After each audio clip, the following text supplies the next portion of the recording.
자, 이 사달이 난 이유가 뭐겠어요? 결국 말도 안 되는 투표를 하는데 투표지가 부족한 있을 수가 없는 이 선관위의 잘못 때문입니다. 그래서 이 부분에 대해서 오늘 판일기에서는 이걸 법적으로 어떻게 다툴지, 과연 이 사태가 투표 무효, 개표 무효, 그리고 재선거까지 이어질 수 있을지, 그리고 이 사태에 대해서 선관위는 어떤 처벌을 받아야 될지 그 부분에 대해서 중점적으로 들려드리겠습니다.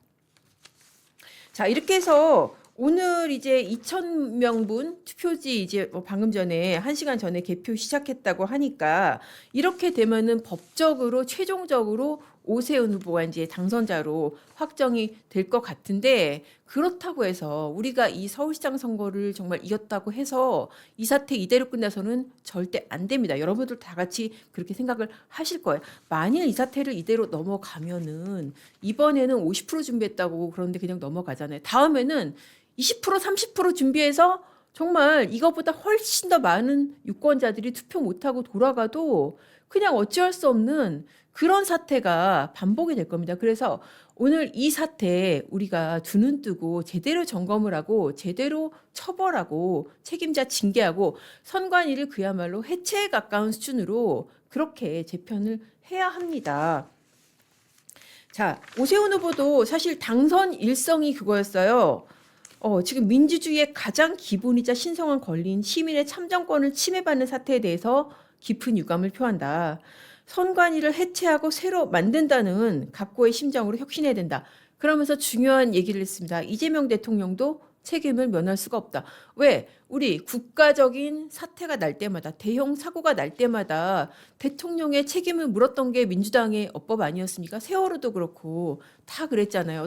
심지어 어떤 화재 사고라든지 이런 국면에서도 대통령은 뭐 했냐라고 묻던 게 그동안의 민주당의 어떤 정치 문법이었습니다. 거기에 따르면은 당연히 이 중앙선관위, 헌법기관인 중앙선관위에 대한 관리 책임 당연히 이재명 대통령도 져야죠. 여기에서 유체이탈화법식으로 선관위도 책임져야 된다, 이런 식으로 얘기하면은 지금 안 되는 겁니다. 자, 그러면은 이 말도 안 되는 사태 해외에서는 어떻게 대처를 했는지, 이런 사례가 일단 있었는지부터 한번 제가 짚어봤습니다. 이게 얼마나 황당한 사태인지 전 세계적으로도 사실 유례를 찾기가 굉장히 어려웠어요. 겨우겨우 뒤져서 찾아낸 게 바로 이 사건이었었습니다. 2021년도에 독일 베를린 지방선거.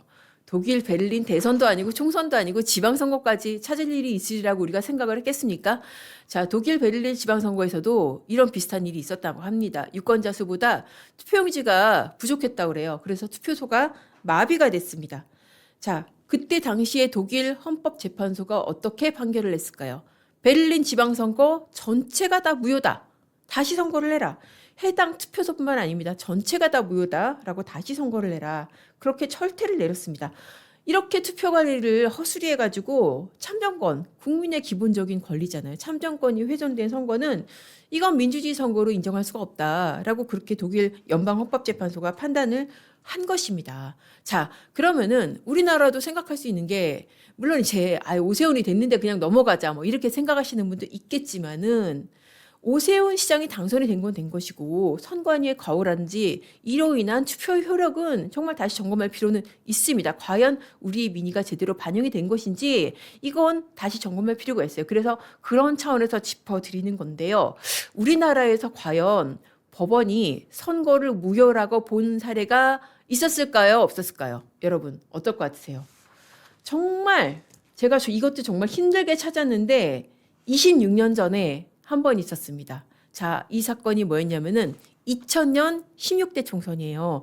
그때 법원이 서울 동대문을 선거 결과를 무효로, 그러니까 총선인데 야, 이 지역 선거 무효야, 다시 해. 이런 굉장히 놀라운 판결이 나온 겁니다. 이게 왜 그랬냐면은 그때 당시에 이제 출마한 사람들이 허인혜, 여러분들 들어보셨죠? 그 민주당의 그 운동권 출신 정치인 허인혜 후보가 이제 소송을 낸 거예요. 당시 이제 한나라당 김영구 의원이 그 선거에서 당선이 됐었습니다. 그런데 표차가 몇 표 차인지 아세요? 두 사람의 표차가 3표 차. 그런데 이제 허인혜 후보가 무효라고 주장한 이유가 뭐였냐면은 당시에 그 김영구 의원이 위장 전입을 했다는 거예요. 딸, 사위 이런 사람들 14명 그리고 9명 그러니까 총 22명을 해당 그 선거구에 위장전입을 시켰다는 거예요. 위장전입하면 무효죠. 일정 기간 이내에 그 선거구에 들어와 있지 않으면 유권자가 아닙니다. 그런데 위장전입을 해서 이 무효표가 22표. 여러분들 산술적으로 봐도 어때요? 아니 표 차이가 3표밖에 안 나는데 위장전입한 무효표가 22표야. 이거는 법원 입장에서 당연히 무효로 선언할 수밖에 없었던 것입니다. 그러면 어떻게 되겠어요? 앞서 당선됐던 이 한나라당 김영구 의원 당선 무효가 됐습니다. 그리고 재선거를 했어요. 그럼 재선거를 했으면은 이거 무효 주장한 사람이 당선이 돼야 될 것 같잖아요. 그런데 안 됐습니다. 그리고 누가 됐게요? 야, 여기서도 이제 역사의 역설이 발생을 하는데 당시에 한나라당 홍준표 후보가 당선이 된 그런 사건이 있었습니다. 자, 이게 정말 얼마나 황당한 사태인지 어쩔님이 말 짚어보셨어요.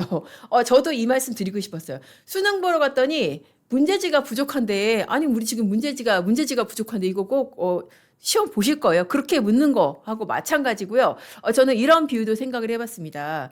수능 보러 갔는데 내가 답안을 쓰려고 하는데 그 답안지가 부족하대요. 잠깐만 기다려보세요. 지금 답안지 부족하니까 좀 기다려보세요. 그래서 기다리고 있었어. 그런데 겨우 이제 나중에 뒤늦게 답안지가 와서 내가 OMR에 표기를 하려고 그러는데 옆 교실에서 뭐 하고 있다? 지금 정답 해설 방송을 하고 있다. 우리 그거 보면서 지금 투표한 거예요. 여러분. 이거 말이 됩니까? 지금 이런 상황인 거예요. 제가 그 부분의 법적 문제점에 대해서도 다시 한번 짚어드리겠습니다.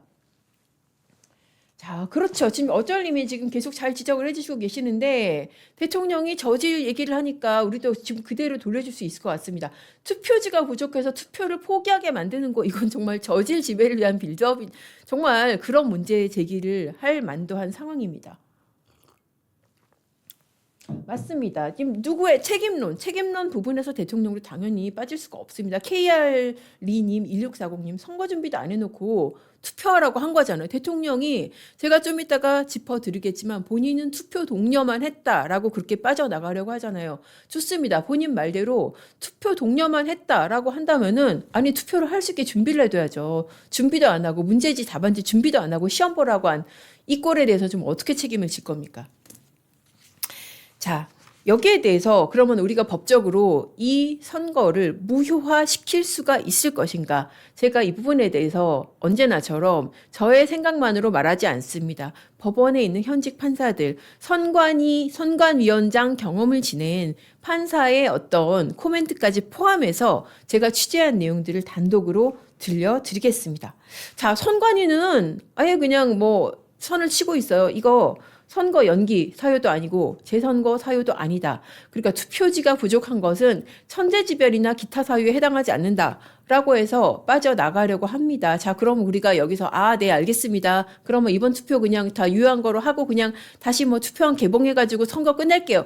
그렇게 해야 됩니까? 자, 여기에 대해서 한번 제대로 짚어보겠습니다. 이게 판사들 입장에서도 도대체 이건 말도 안 된다.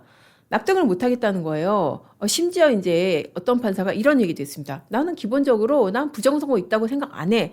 부정선거론자들 주장에 난 전혀 동의 안 해. 근데 왜 계속 부정선거 얘기가 나오는지 이거 이해가 가는 측면이 있네. 왜냐하면은 이게 부실 문제가 생겼을 때 계속 선관위가 이렇게 미봉책으로 덮고 계속 꼬리 자르기를 한다. 이런 식으로 내 식구 감싸기가 계속되니까 이러면은 이거 그냥 아래 실무자선에서 관리를 부실하게 한 게 아니라 이거 혹시 윗선도 관여한 거 아니야? 이런 식의 의심이 생길 수밖에 없다라는 것입니다. 이게 왜 이런 얘기가 나오냐면은 자, 이번에 투표지 부족 사태가 발생한 곳이 어디입니까? 특히 송파 지역이었잖아요. 아니, 송파 지역에서 지금 저 PD님 CG 한번 보여주시겠어요? 자, 송파 지역이 어떤 지역인지 한번 보겠습니다. 이번에 투표지가 발생한 지역이 지금 빨간색으로 표시가 돼 있습니다. 이거 선관위가 공식적으로 얘기하는 내용이에요. 투표지 부족 사태가 발생한 지역인데 강남구 한 곳이고 송파구가 12곳입니다. 그리고 광진구가 한 곳입니다. 자, 이곳이 어떤 곳이냐? 자, 이번에 공식적으로 득표율은 집계가 안 됐으니까 2022년 4년 전에 지방선거에서 오세훈 당시 후보가 득표를 자 강남구 한 곳 같은 경우에 74%, 송파구 12곳은 64%, 광진구 한 곳은 58%. 그러니까 가장 득표율이 낮은 곳마저도 과반수를 훌쩍 넘을 정도로 지금 국민의힘 오세훈 후보의 지지가 우월한 곳입니다. 유독 그런 곳에서 왜 투표지 부족 사태가 발생했나? 이거는 의문을 제기할 수밖에 없는 곳입니다. 그리고 객관적으로 따져봐도 그래요. 서울시 전체 유권자가 831만이라고 그러거든요. 그런데 이 중에서 송파구가 유권자가 가장 많은 곳입니다. 지금 56만인가 그래서 전체 25개 구 중에서 1등이라고 그러잖아요. 왜 이곳에서 투표지 부족 사태가 왜 발생했는가? 이거는 의문을 제기할 수밖에 없는 거예요. 이게 과연 지금 제가 나중에 들려드리겠지만 선관위에서는 그렇게 얘기를 합니다. 자꾸 투표지가 남으니까 이거를 갖다가 부정선거 주장하는 사람들이 탈취해가지고 빈 투표지 뭉치가 이만큼 나왔습니다. 여러분 그렇기 때문에 우리가 딱 필요한 만큼만 인쇄를 합니다. 그런데 우리가 필요한 개수를 따져보니까 사전투표가 한 25% 정도 됐고 그리고 이제 본투표율을 따져봤을 때 한 50% 정도 준비하면 될 것 같아서 우리가 절반만 준비를 했습니다. 지금 그렇게 얘기를 하잖아요. 그런데 전체 최종 투표율이 지금 60%가 넘었잖아요. 이 사태를 도대체 그러면 왜 이 지역만 이렇게 정말 빠듯하게 준비를 했는지 이 부분에서 여러분 지금 선관위 해명 듣고 좀 이해가 가십니까? 저는 이해 안 가거든요. 그러니까 고위 법관들, 판사들도 비슷한 생각을 한다는 거예요. 왜 하필 이 지역인가? 당신네들이 그러면 평소 투표율 80% 넘어가는 광주 전남 이런 지역에서도 이렇게 빠듯하게 준비를 했는가? 그럼 이게 과연 산술적으로 예년의 투표치 그리고 이번에 사전투표율을 고려한 이런 배려인지 아니면 다른 의도가 들어간 것인지 정말 의심할 수밖에 없다는 것입니다. 자, 이렇게 봤을 때 이런 판사들의 입장에서도 과연 이 투표 무효 선거 소송이 제기가 됐을 때 실제 개표 뜯어봐도 어차피 그 정도보다는 실제 투표 수가 훨씬 차이가 많이 났을 테니까 선거 무효는 아니야 라고 판결할 수가 있을 것인지 그 부분을 제가 지금 하나하나 따져보겠습니다. 자, 첫 번째 소송 주체하고 현실적 측면에서 한번 따져볼게요. 판사들이 이렇게 얘기를 합니다. 일단 공직선거법 222조 2항에 따르면은 선거 우효를 주장할 수 있는 선거 소송을 누가 낼 수 있냐. 법문에 이렇게 되어 있습니다. 선거인, 그러니까 유권자도 낼 수 있는 겁니다. 정당, 후보자. 자, 이번 선거에서 오세훈 후보가 당선이 됐습니다. 만약에 당선이 안 됐으면은 오세훈 후보가 선거 무효 소송 바로 제기를 했겠죠. 근데 오세훈 후보가 당선이 되고 나니까 이거 그러면 안 하겠네. 땡. 그렇게 생각하실 수 있겠지만은 법적으로 선거인도 가능합니다. 선거인 유권자 우리도 낼 수가 있다는 거예요. 자, 그리고 또 하나 짚어볼 부분 있습니다. 자, 공직선거법 그러니까 유권자 가능하고 자, 이렇게 해서 만약에 소송이 제기가 됐으면은 법원이 고민할 부분이 바로 이겁니다. 제가 앞서서 우리나라에서 사실상 유일하게 당선 무효를 법원이 인정했던 사례 들려드렸잖아요.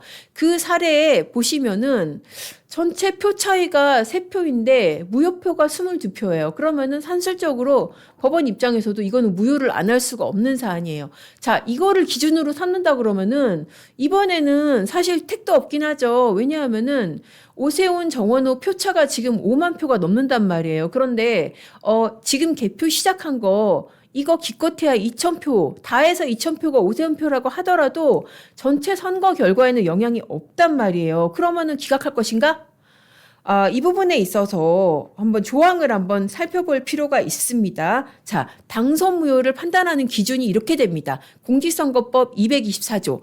선거 규정 위반이 있더라도 선거 결과에 영향을 미쳤다고 인정하는 때에 한해서 선거 무효나 당선 무효를 판결한다.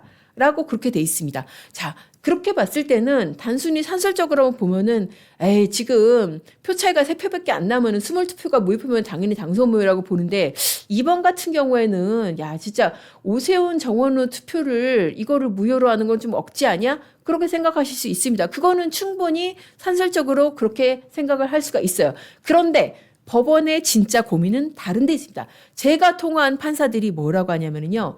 이거는 단순히 산술적으로만 판결할 수가 없는 문제다. 왜냐? 이게 전례 없는 사안이에요. 여러분, 우리가 지금 저도 이제 짧지 않은 길지 않은 인생을 살아오면서 여러분도 이제 수많은 투표해 오셨겠지만은 투표지가 부족해서 투표를 못한 경우 보셨습니까? 저는 없었습니다. 여러분도 없으셨을 거고 헌정사상 우리나라에서는 아마 유례가 없었을 겁니다. 이런 사안에서 과거처럼 전체 투표하고 차이 나는 표하고 비교해 보니까 영향이 없어 땡 기각 이렇게는 못한다.